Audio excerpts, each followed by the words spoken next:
Exodo 16:11-15. Ang Panginoon ay nagsalita kay Moises, "Aking narinig ang mga reklamo ng mga anak ni Israel.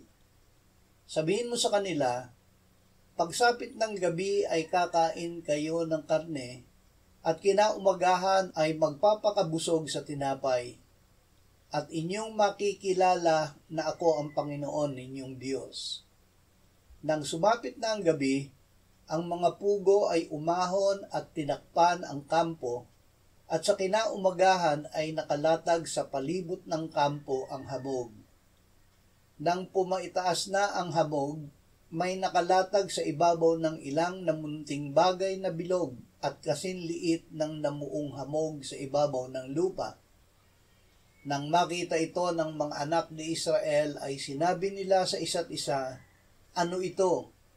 Sapagkat hindi nila alam kung ano iyon. At sinabi ni Moises sa kanila, "Ito ang tinapay na ibinigay ng Panginoon sa inyo upang kainin." Ang Panginoon ang nagpapakain sa atin. Hindi pinalaya ng Diyos ang mga Israelita sa Ehipto upang patayin sa gutom. Ipinakilala niya na siya ang Panginoon na nagbibigay sa kanila ng pagkain. Si David ay nanalig, "Ang Panginoon ay aking pastol, hindi ako magkukulang."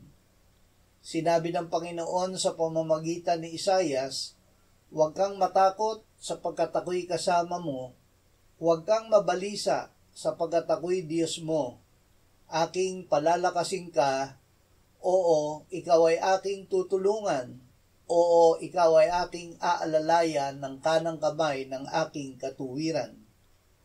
Sinabi ni Apostol Pablo, siya na hindi ipinagkait ang kanyang sariling anak, kundi ibinigay dahil sa ating lahat.